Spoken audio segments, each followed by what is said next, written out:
Facebook. Ruth, the frustration is that while we saw a world-class player there in Christian Eriksen take us apart, so many of those goals came from Irish mistakes. Yeah, and my heart really goes out to Ward. Gutted for him. Obviously, 2 huge mistakes. Massive one in the first half that led to 2-1, and then obviously in the second half, by then I think it was gone. Yeah, I'm gutted. I am distraught. I think Martin O'Neill, I actually was impressed with his changes at half-time. Taking off Arder, taking off Myler, didn't expect that. Took a lot of balls, to be fair. They gave it everything, they pushed everything on. You can't say that he didn't go for it, he did. And ultimately, the risk, it was too much. It's hard not to feel sorry for the players when you look at them out there, and Ruth touched on Stephen Ward, who is really one of the good guys. To make 2 mistakes like that in such an important game is going to take a long, long time to get over. Yeah, he'll take him a long time to get over it. He'll probably be looking forward to getting back to Burnley and playing as soon as possible and trying to rectify. But just you look across the whole team, Denmark, they had technically better players, you know, in nearly every position. You know, they were just, and then they had that star man, Christian Eriksen, which made all the difference. Like, they were a bit better across the way. They had Eriksen, but we also gave him a helping hand as well with the goals and with our mistakes. So it's like we were the masters of our own downfall in some ways, but they did have that extra bit of class that separated us. I've seen that a lot online, that they were technically superior in pretty much every part of the pitch. Would you agree with that? Well, they were tonight. They played better tonight, there's no doubt. I think the contrast, say, with last Friday, where Eriksen, he was so suffocated, space was at a premium, there was no room to play, really, and his impact on the game was minimal. Tonight, you had the freedom of the park. It's a bigger pitch. It's a sort of tactically it was different, a lot more space. The more open the game was, the less it suited us.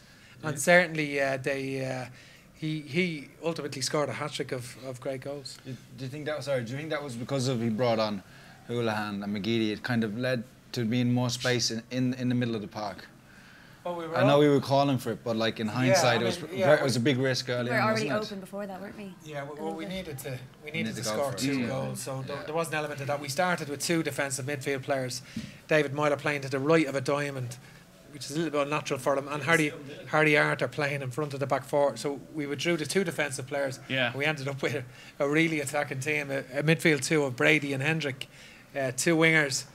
And Wesley playing, Wes Houlihan playing off Daryl Murphy. So it was a very attacking. We were very open then, you know. And obviously we made a couple of defensive errors and got punished. Looking at the 3 things we learned, well, no doubt about the main thing we learned, which is that we're not going to Russia next summer, which means there won't be quite as much crack there.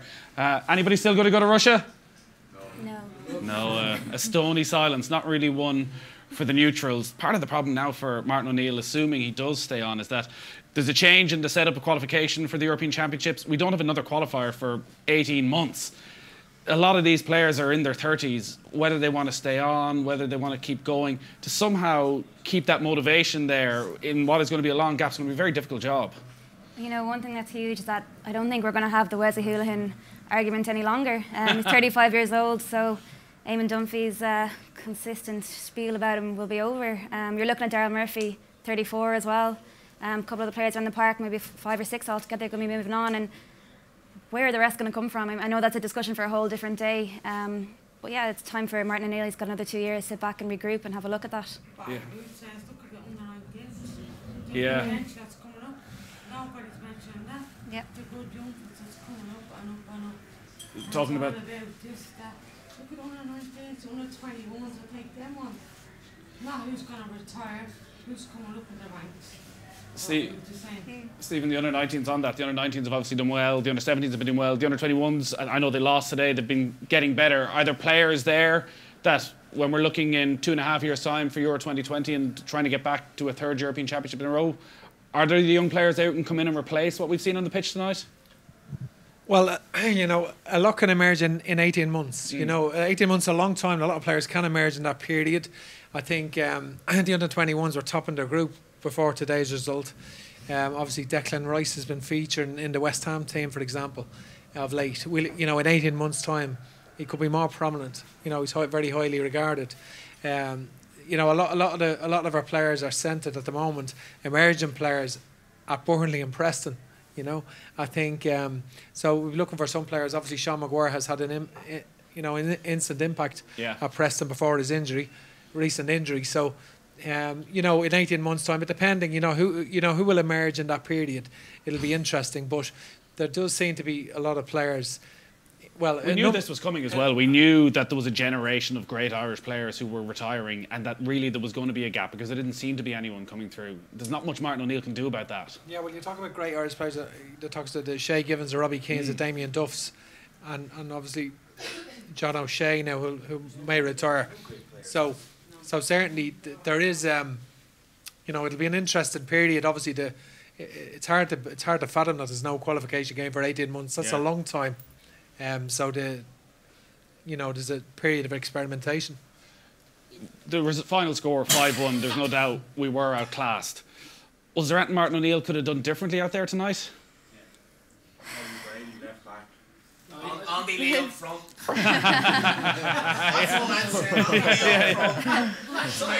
Even Hatchet man. It's all about the negativity in the first. He was too generous with Hendrick and Brady. I think they looked tired in the last game. Maybe might have dropped them, maybe not. But I think, to be honest, everyone's criticising this kind of thing. But when the first goal went, things were all a bit, I'm not criticising the team. If you ask me, McLean has been phenomenal. He is an outstanding player that has run. And you don't even have to ask him twice. Christie, first game, lot of mistakes. This game, still can't defend, in my opinion. He can't make it back as quick. Can't defend as quick. I'm not criticising the team. I just felt that at the end of the last match, I thought Hendrick looked a bit tired, Brady looked a bit tired. I thought Martin O'Neill might have changed it. Maybe brought in Wes, maybe started out Dowda, do you know what I mean? And just to freshen up, maybe brought Hendrick and Brady off the bench. Hendrick and Brady were such important players after Euro 2016. Yeah, exactly. They were brilliant in the Euros. They were really, really good in the Euros. And they've been having good seasons at club level. Why haven't we seen that at international level? Yeah, I think the axis of James McCarthy as the holding player, Robbie Brady left of the three, and Jeff Hendrick at the right worked very well at the Euros, obviously McCarthy has not been available this year. James McCarthy, Seamus Coleman's not been available, so they're two important players in our future. You would feel. Just a message in from Alan Pembroke. Would we have been found out if we had qualified like at Euro 2012? Do we have the players to compete at this level? Is that a fair point? Would we have been found out? Yeah, exactly. But look at the Euros. Look what happened. We did well to get as far as we did. When Ireland gets to a major tournament, it's a different spiel. Like, it's not like a campaign. The Euros, it lifts the whole nation. We got knocked out eventually against France, but we could have got there. We could have got the next step. Would we have been found out technically? Obviously. I think every team, look how Denmark talked about us. Look how, look what kind of reputation Ireland's gained. And that's why this type of team maybe needs to shift forward and use this time in the next 18 months to rebuild and try and have a new philosophy going forward. The difference though in a World Cup to a Euros, the standard in the Euros is much higher, I feel. I mean, obviously when you get to the latter stages of a World Cup, obviously standard comes into it, But the one big thing from a morale booster, as well as seeding and everything else, in a World Cup, there's almost always a team or two in your group that are beatable, even for Ireland. You know what I mean? And then you bring in the factor that Ireland are a very, very difficult side to beat. Everybody kept talking about the home leg being second here, but again, Stephen touched on it before the game. He touched on it at half time that it's like United and all the teams that are consistently in the Champions League and playing in Europe, everybody underestimates the away goal. It was almost like Italy last night against Sweden, Like Sweden broke in the second half a couple of times. They're a brutal side. I mean, Italy aren't great either. But again, it was tonight. Like, I thought Ireland needed that. You need to go gung-ho in the away games, I mean, we played into Denmark's hands, Like the advantage, you have the advantage alone of extra time counting as away goals. You have that 30 minutes, which is vital when players are tired, I think you always lose these games in the first leg. You really, really do. I mean, we've never been a brilliant home side because we're not an incredibly good footballing side. So the onus is always on the home side, So I always felt it was a nightmare us having that home leg the second game. Do you know what I mean? Like, I thought we would have benefited from being away. Look, it's all in hindsight now, But again, we should have went all out in the first leg and got a wee away goal, you know. Yeah. Andy Lee up front.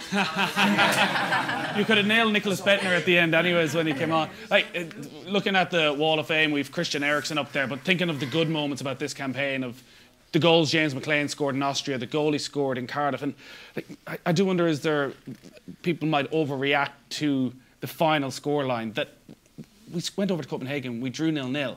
If we'd got there, it's very likely that we would have had some big moments. This is a team who have produced big moments.